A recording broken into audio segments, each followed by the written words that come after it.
What if I told you that the moment that made Alex the most valuable young athlete in women's tennis wasn't a Grand Slam title, wasn't a viral comeback, and wasn't even a match anyone saw coming?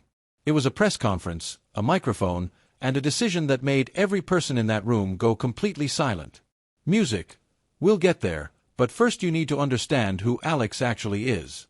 Because the version most people know, the highlight reels, the Miami Miracle, the smiling 20-year-old holding trophies, that version is real, but it's incomplete.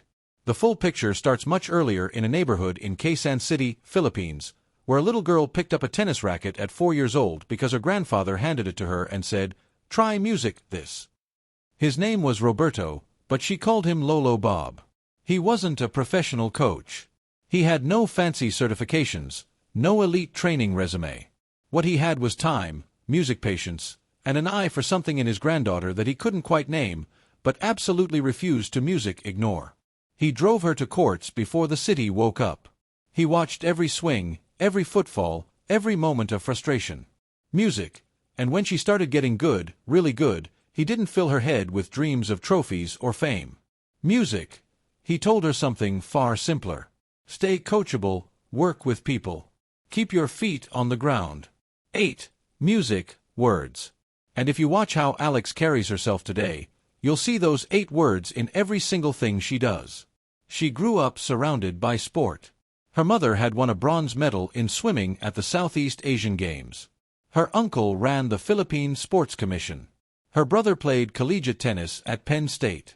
Competition wasn't just something they watched on television. It was just how the family communicated. But even in that environment, Alex stood apart. And not just music, because of talent. At 12 years old, she traveled to France and won a prestigious under-14 tournament in Tarbes.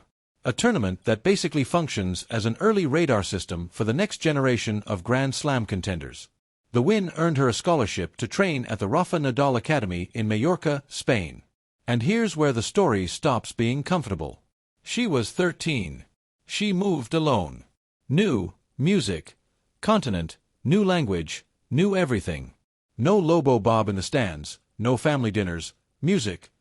No familiar streets, just courts, training sessions, and a girl who had to figure out how to grow up in a country that wasn't hers while also becoming an elite tennis music player.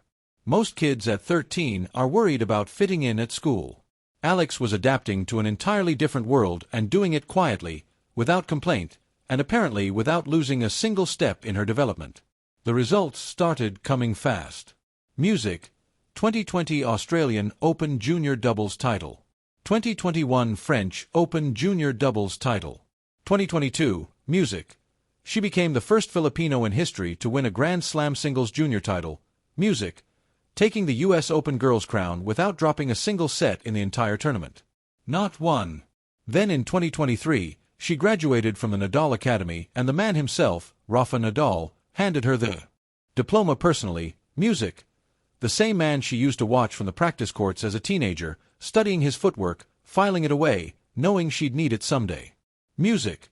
By the time she turned professional, the commercial world had already been paying attention for years.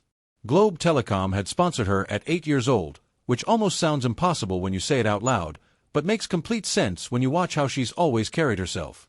Babbitt equipped her through juniors. Nike signed her in 2019. The Bank of the Philippine Islands, BPI, brought her on as an ambassador in 2022. She was on the cover of Vogue Philippines. She was on the cover of Tatler Philippines. The machine was already running, and yet she consistently spoke about still building, still learning, still treating every loss as information and every win as a checkpoint, not a destination. She told an interviewer once, "Every win teaches me what's working. Every loss points out what I need to improve." No posturing, music, no performance, just a person who genuinely believes the work is never finished. And then came the moment that changed everything. The ceremony was exactly what you'd expect. Clean floors, formal lighting, cameras set up at every angle, the kind of room where institutions celebrate themselves and hand over checks with the solemnity of something sacred. The check had her name on it, music, $500,000.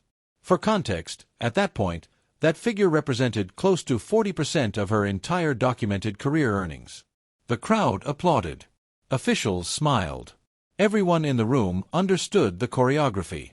Then Alex walked to the microphone, and what came next wasn't in the script because there was no script for it.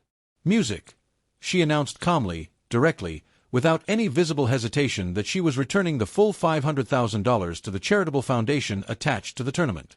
A foundation built to expand youth sports access across underserved communities in Southeast Asia. No fanfare, music, no lengthy explanation, just a clear statement from someone who had clearly made peace with the decision long before she arrived in that room. She had said in a previous interview, "There are 115 million Filipinos, and I am the first tennis player in history to get here." She said it with genuine disbelief, music, like she was still processing the weight of it. And in that moment at the microphone, the weight of being first became something she chose to carry differently. The room went quiet. Not polite quiet. The kind of silence that happens when a room full of people simultaneously realizes they just witnessed something that doesn't have a precedent. Phones came out. Footage started moving. Within an hour, the clip was traveling across every platform at the speed that only genuine human surprise can generate. Music. Not manufactured virality. Real shock. Journalists scrambled. Music. Sports desks that had prepared standard post-match coverage suddenly had no template for what they were reporting because this wasn't a donation to a foundation bearing her own name that would build brand equity in return. It wasn't a tax-efficient restructuring wrapped in good optics. It was a direct, clean, music, unconditional transfer of $500,000 from her to a cause she believed needed it more than she did.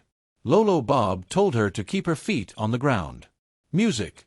She kept them on the ground while standing on the highest podium of her career. The internet did exactly what it always does when something genuinely unexpected happens at massive scale.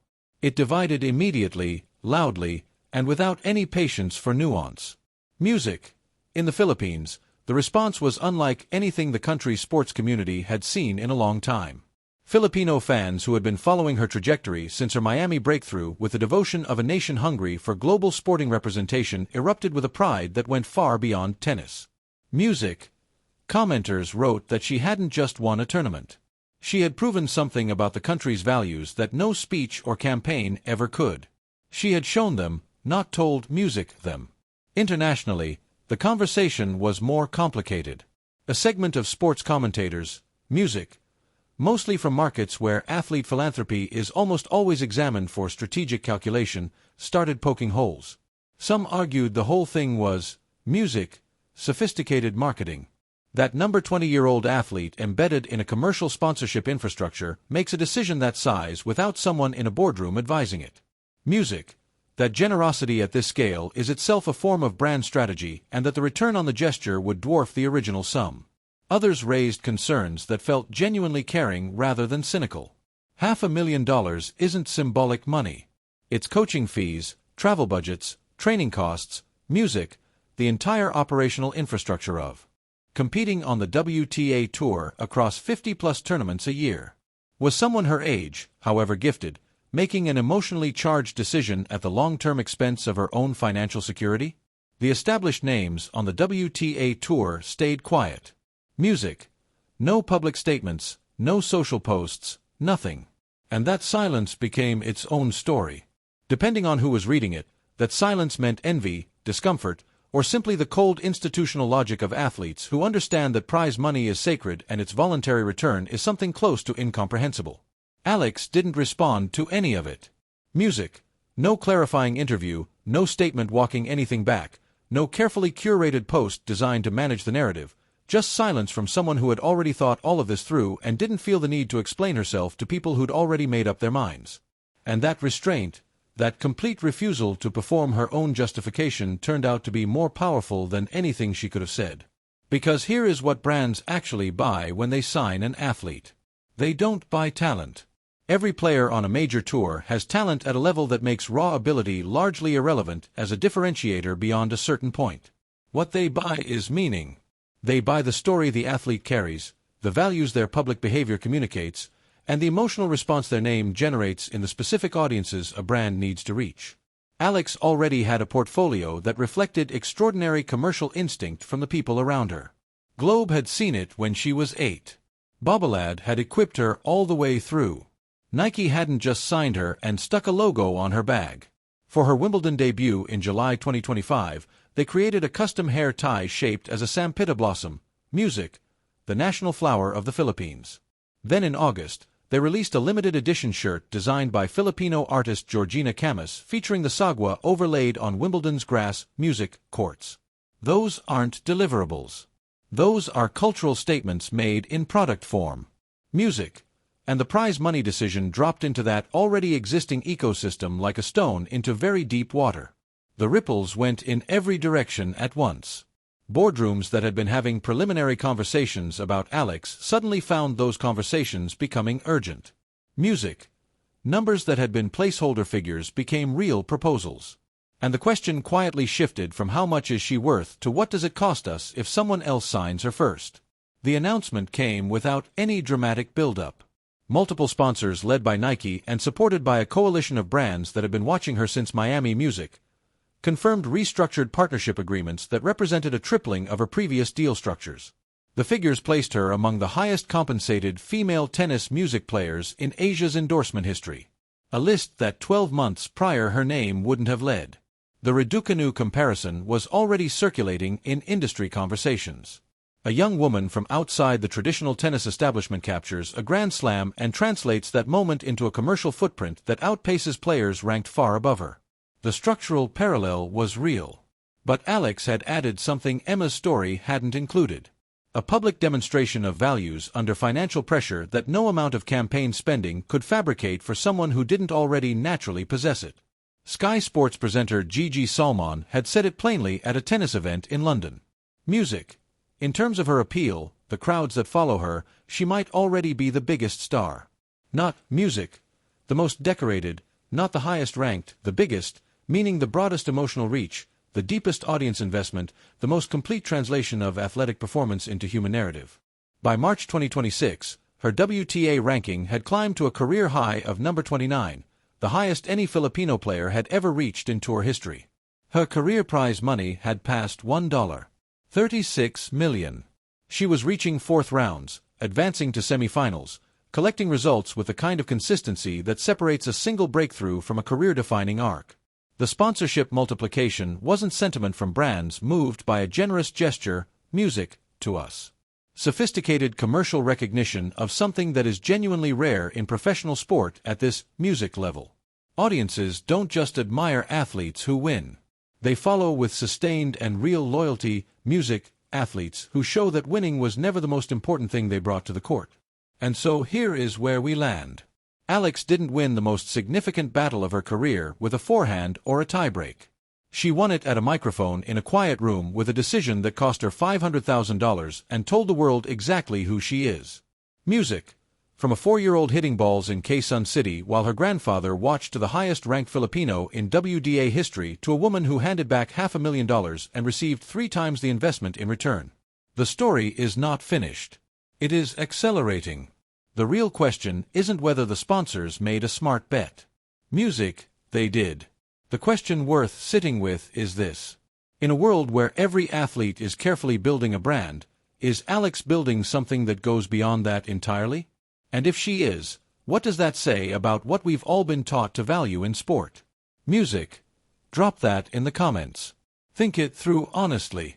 If this story hit differently than you expected, subscribe because this channel covers the decisions beneath the headlines and the athletes who change sport not just by winning, but by the way they carry everything that winning brings with it.